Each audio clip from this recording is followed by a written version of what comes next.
Lance, I was really excited to talk to you when I heard you were coming on because you've been studying ever since he's been a Cubs starter, Jameson Taillon, and the mix of pitches that he has.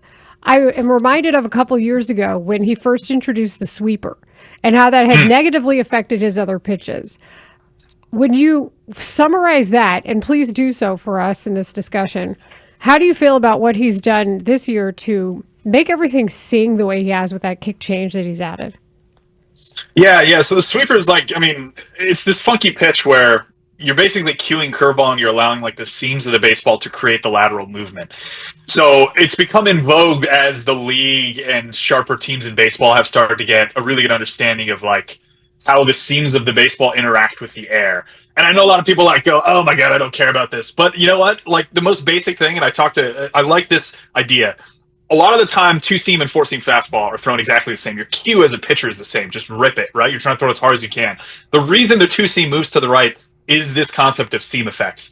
And understanding that and utilizing that in a way to your advantage as a pitcher and as an organization, as Tommy Hotovy and Casey Jacobson and these other guys in the pitching department, that's how a lot of teams have gotten an edge.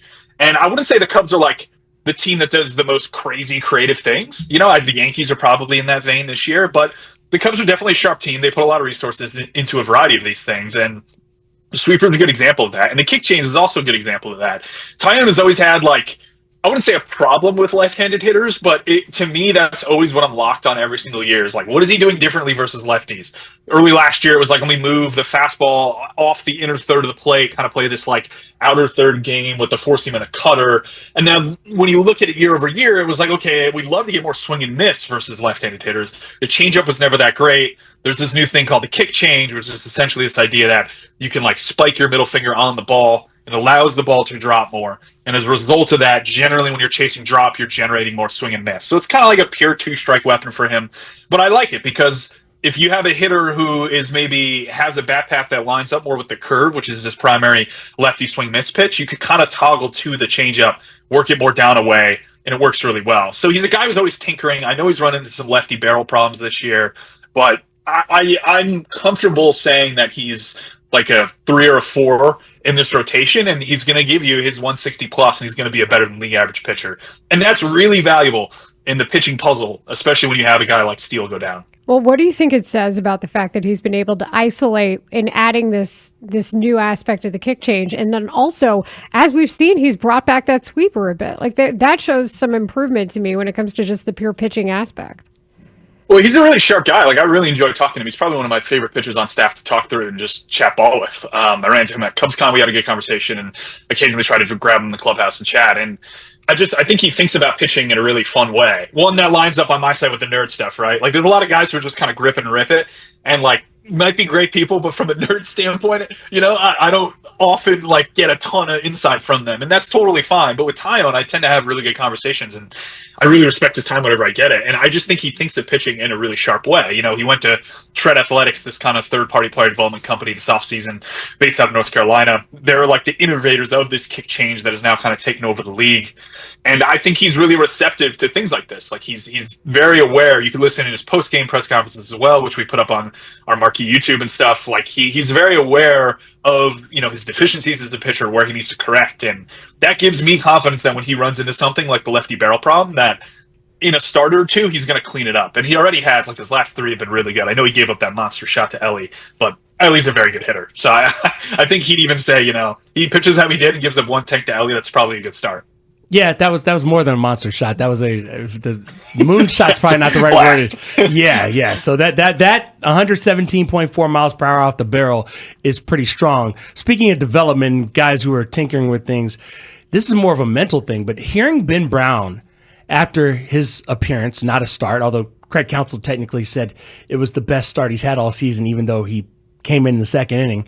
What did you make of what Ben Brown had to say about his approach when it comes to the first inning? And do you feel like this opener thing is going to be a recurring theme, or is he going to be weaned off of it rather quickly? Yeah, it's a great question. I think they'll use it sparingly. I think the idea would be to get him back to starting comfortably. And maybe it's more a matter of like figuring out what his mindset was as an opener. and parsing and copy pasting that to the point where he comes out on the mound in the first and he's that locked in. I just think that opener, specifically with the Reds, was a bit funky because they just saw him, and they stacked lefties. Like, if you could flip Ellie around to the right side, he's a much worse hitter. So it made a lot of logical sense to go with some lefty, whether it be Thielbar, it ended up being Pomeranz, to kind of open and force Terry Frank on his hand, where it's like, are you willing to take an extreme disadvantage in this first inning and then let Ben Brown, cook? And I think that ended up working out. As to whether they continue to do it, we'll see. They already have a TBD on Wednesday's game. Or is Wednesday's game? Thursday's game, And that is Colin Ray's spot, I believe. Obviously, he's coming off kind of a rough start.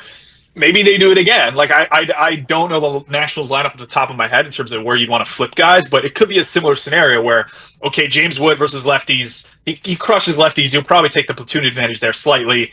I think Abrams switch, so you could flip him around to the right side, where I imagine he probably has a little less pop. So maybe it works out to their advantage, where, again, it's like, oh, okay, let's put a lefty in here and give them an extreme disadvantage here, such that a couple of their best hitters, are now basically only getting 3 productive ABs, and we'll take away that 4th.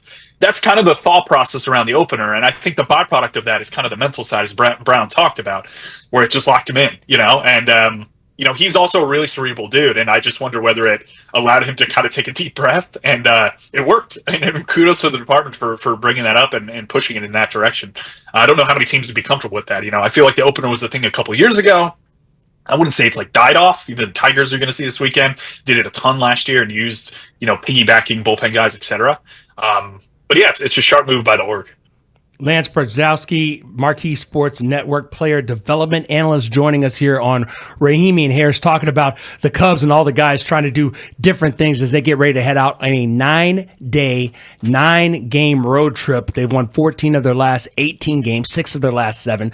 But they're facing some stiff competition on this road trip, beginning with a Nationals team that has played pretty well as of late. They've won 4 of their last 5, coming off wins as far as series-wise against the Mariners and the Diamondbacks.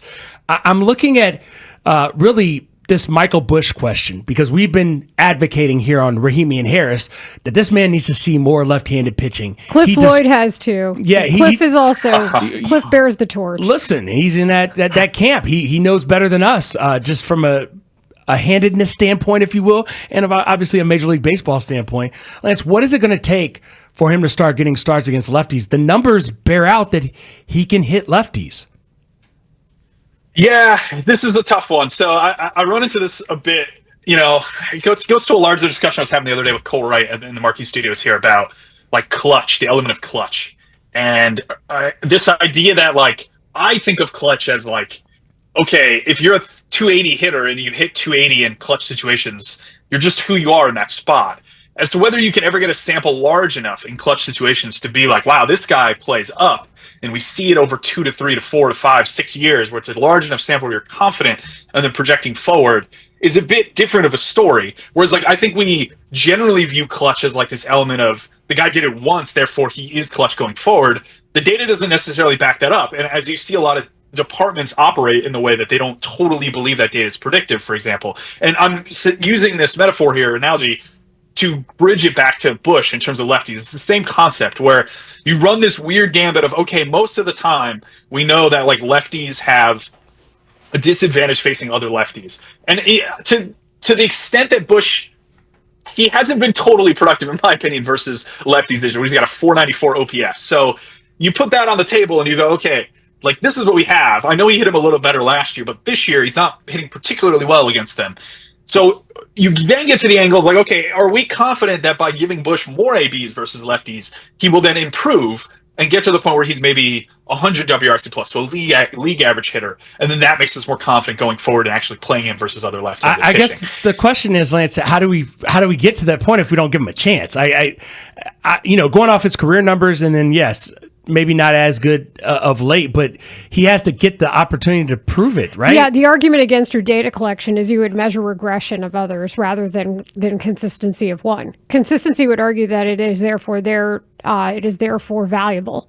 It's the regression of others that would indicate that the lack of consistency would prove your data.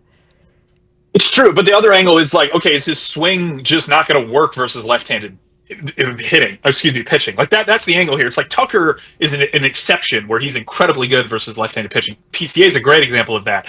I don't know if we have enough sample to say that even if Busch were to see a bunch of left-handed, so he was a league average hitter last year versus lefties. What do we go back to 2023? Is that sample large enough? I'm trying to look.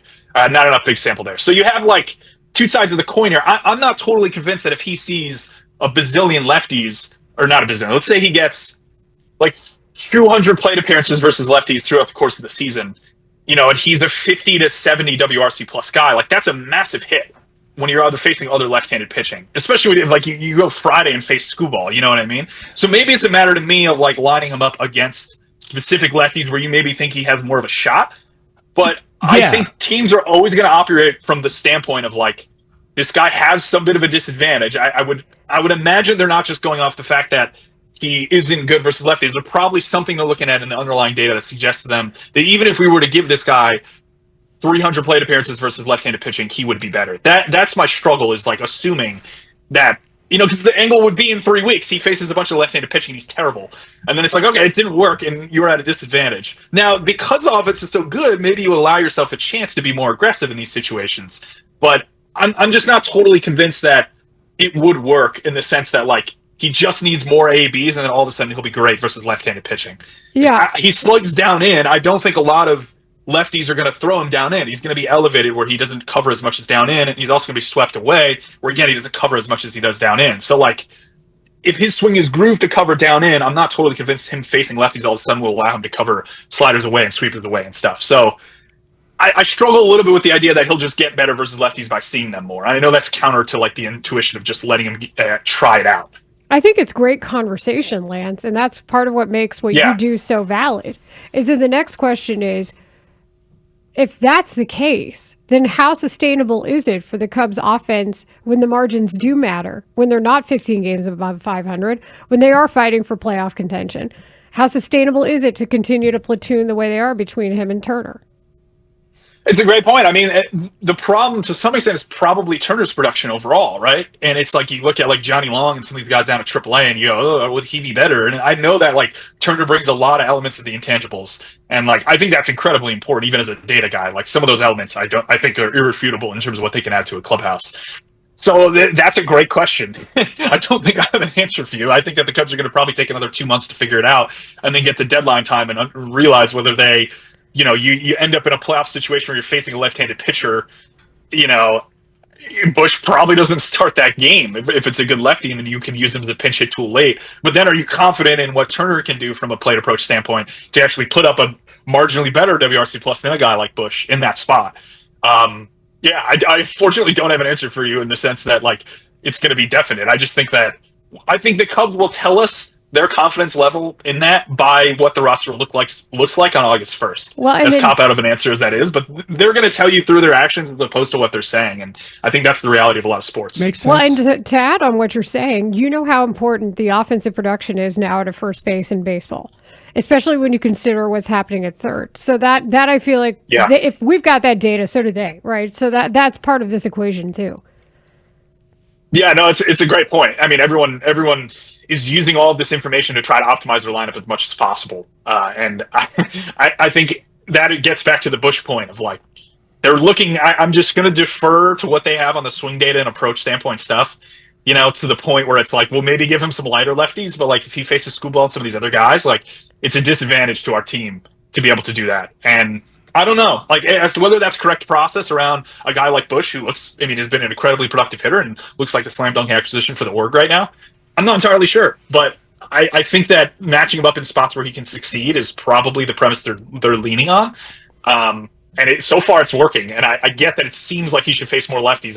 I'm not totally sold that's the correct approach. Lance, this has been awesome just to get real seam head and real in the weeds with you, both on hitting and on pitching. It's a rare occasion that we get to do it, and we appreciate it here and you joining us on The Score. Thanks, Lance. Thanks for having me, guys. Yeah.